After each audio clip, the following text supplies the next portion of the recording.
Okay, the poem I'm going to read to segue into Ptr Kozlowski's reading is Clerical Misdemeanor. Now, clerical does not refer to accounting, it refers to the church, unfortunately. And the man in the cloak, who is he? I'll leave it to your imagination. The man in the cloak said, "Let's slap his belly pink." He did not tell us why, and we did not ask to think. We thought it was fun to slap it white to pink. We put on party hats and made a slapping plink and plink. The boy's eyes bugged out as we slapped him to the brink. He sweated pellets on his knees and asked us for a drink. The man in the cloak said, "It was fun, don't you think?" He clucked his tongue, puffed his cheek, clapping with a wink. "Eat this cookie, drink your drinky, see your God in a blink. Holy, holy, keep on slapping, see the white turn to pink." The stars threw down their holy spears, 1,000 suns did sink. We did not ask, we did not tell, we never dared to think. We spent our lives skating, skating faster round the rink, skating on the edge, skating closer to the brink.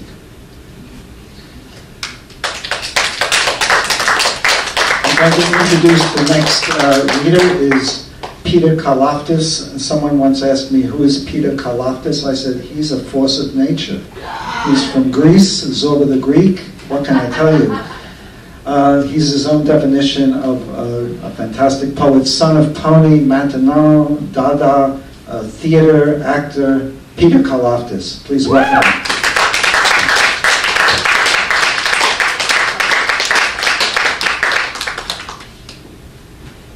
Force of nature. Yeah. Well, I actually want to start off with the real force of nature, God. It's a poem that I wrote many years ago about God. I mean, any God that anyone has, anywhere that ever existed, they had many gods. We're all in our own image. It's our image. So, if you think about that, when you think about your bearing and being in the world, well, it's a poor, powerless soul. This God, he's at the mercy of everything around him. So, that's our God, you know, and whoever we are, whatever we believe, God is the same as us. So, I did that for him. I gave it back to him. And this is for God and for the imagination and for what we can do, carrying on regardless of being, you know, at the mercy of every element around us. And people that keep going on and get tighter and farther apart. I don't know how it happens, but it's good. It's a good system.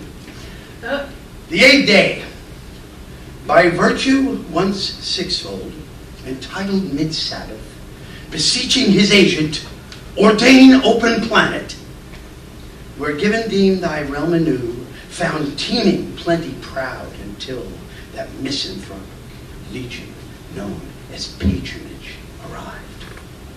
Thus far blind too soon sight buffet bone acquittance, where Maury's first stone vested, least line, resistance. Who do I tie for another eclipse? Well, God advised Maury, thou best see the light.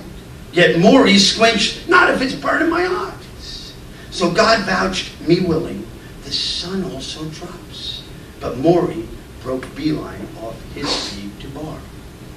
Then up next cliff, with glad hand swoon, that stud in your garden, oh fly me the moon, said one little thing, cliff stopped stroking God's hand. I was swirling my feet round this nasty old creek, and look at these wrinkles, you almighty beast. Why, let alone witness, they're still soaking wet, so lest we forget how I gladly beset thine awful gates on pearl last month, as you suggested, on, well, hate to prod thou make good but purge this foul liquid, or at least heat it up.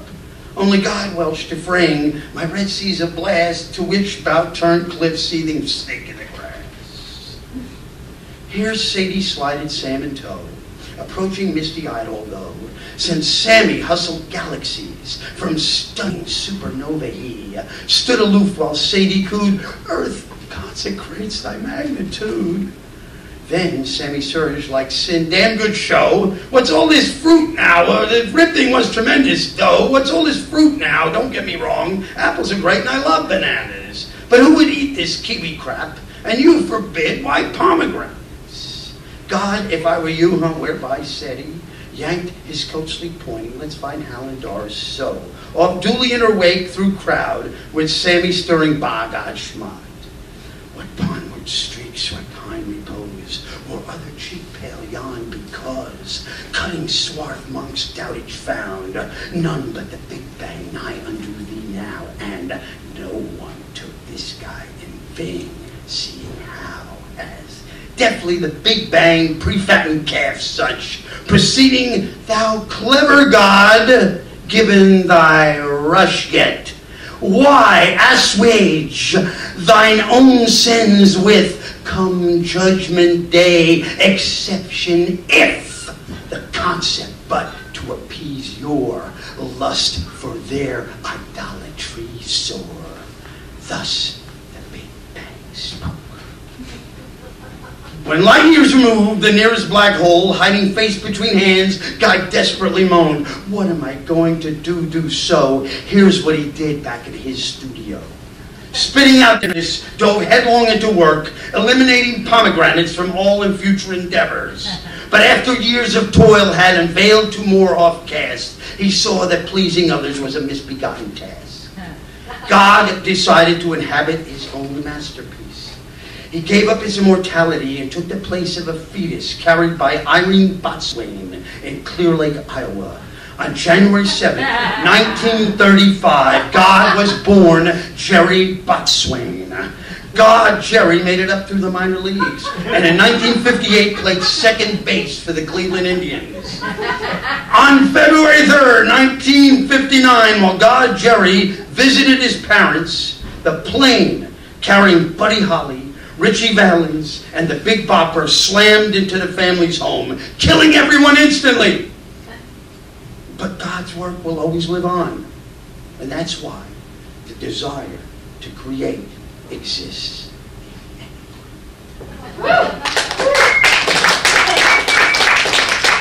It is just as fucked as we are. Because he's in our image now. Right? I'll make him just as fucked as we are. I'll do the same thing he did. This is, I've got a book coming up at the end of the year. It's called I Fold with the Hand I Was Dealt. And it's poems and the God piece might finish this. It's called Pedigree Progeny. It might be 6-piece. And pedigree is a word that means the top, but if you look at it, it's pedigree, which is what we're all about. I mean, take anybody and, you know, give them $1 and they're going to want number 2. You know, you remove them from all their, you know, put them in a situation. It's just what we're about. We're humans. We're not going to be any different. It's okay. It's more of this. You think it's going to get better? There's a better time. There's a better time to create and spread awareness. But good luck doing that too. We're doing it right now. Good luck. Come on. Okay, so this is the oldest culture. This is my first guy. It's called Mandarin Orange. Now, instead of a Mandarin Orange, it's a Pandarin Orange. The guy came in. He's a great one. The oldest cultures, the Oriental Chinese culture. And here's the guy, he came up with a great idea, and he took it and implemented it in the world, and it still wasn't enough. But even so, the ideas were something, and that's where my pedigree progeny, even though we may look at it and say, well, these people, they weren't shit. And, you know, why should we admire them? Well, we should admire creativity and the idea that you could see more and that awareness. And maybe people won't think that way anymore. Maybe they'll learn how to do it better, which they will. Well, that's what they're going to do. Mandarin Orange. Oh, wait a second. Here. Under moonlit, distant yore, circa second dynasty, clever pimp coin noble pun, stealing fruit off local tree, that renders smile even still, however which inspire will, for dream to procure sacred brothel known as Hopuho's retreat, would fill no more than pipe, without much needed currency. So hop quick pimp to House of Jade, where thread of death ill get her gains. Next stop on list, find Lotus Whom, learn tighter grip, make lip fat soon. Achieving goal by 4 a.m., pimp enter hose by coin in hand. From point of sale till First crack dawn, pimp made a paint up new sign, Pandering Orange. See, I wanted to do this poem too because they say you can't rhyme orange. So I just fucking did it. Tell me I can't do something. Okay, Orange. While name implied, most carnal place for Shanghai lust for carnal lust with Shanghai wave. Pimp strip money from girls to pay back graft. The short run soon, joy house full packed. Moral of endeavor, idea good, but action better. Although sit and duck, leave little room for error, else watch rear. Rival Wingding Bravo, burned down that same year. They still had to burn the other fucking place down, dude. Who's going to stop anybody? But an idea can. An idea can do something.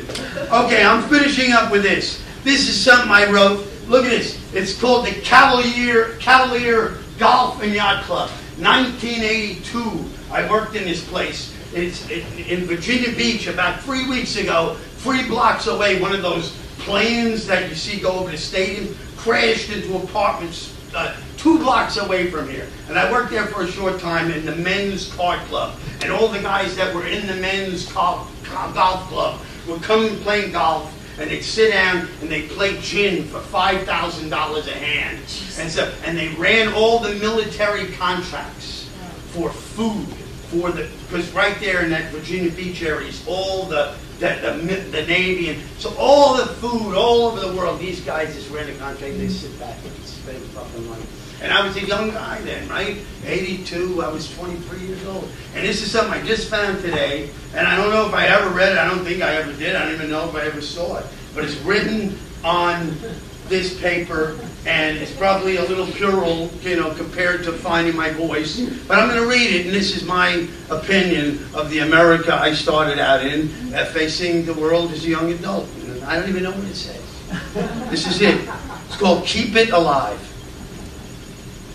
Keep it alive. The ways of an earlier, more ignorant time. How could most of this country survive without the reappearance of old values that were crushed but still smoldered, still flickered like a weed? The roots were not destroyed, and here comes that damn thing again. Something different is not to be accepted. There's nothing to find out in the world anymore, so go to school, join the armed forces, become a food broker, just make us proud of you. Where is the youth today? Not in the large cities, but in the smaller towns and areas. Where there are no frontiers to offer elsewhere, there is nothing, and with this nothing they in turn will implant yet another generation of firm believers till the bitter end, believing the media, making capable the furthest reaches of a corporate state, belief of a better life, a bigger house, a larger raise, esteem of pus-filled peers, and life ends before the end on a sad and solemn note, only to begin again and again and again, never learning, never seeing, never attempting to see. The picture to be blows, and then all that is seen is the amount on the repair bill and the face of a man that says, this circuit and that nodule and module, these things happen every day. USA. Maybe our kids will be better off than we were in a world where stocks and bonds and money market certificates are worth more than the insights of your soul. Of course the world has never been different, killing the belief of one God, killing the belief of many gods, killing the belief of no God, and shells grew into gold, which made coins and currencies, and life has revolved around that. And then there is me. There's always been me, the idealist, the dreamer, just one who wishes he could affect something. Thought from someone, change on any scale, with words as a tool. But what are there?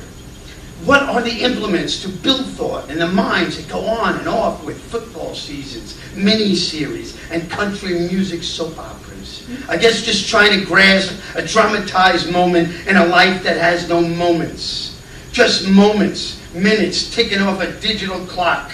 No tick, ha, a cord to the socket, to a meter, to a company. An itemized bill which a stub and a paper proves you have real dollars. And a federal stamp returns to the company, and a sliver of your livelihood is whittled off. Because money is your livelihood. And if you don't get whittled, no clock, no TV, no revolving microwave, even which bakes potatoes in 6.3 seconds. No style, no curling iron, which makes your wife's hair pretty in the morning. You fall behind. A bank will take the car. A bank will take your house. Your kids will starve. Your credit rating is bad. You are a poor risk. The MasterCard number is now cut off. It's on a fearful sheet of paper in every store. What the fuck are you going to do? What the fuck did you do? Look at yourself. Poor risk. We don't have it that bad. We don't have it that bad.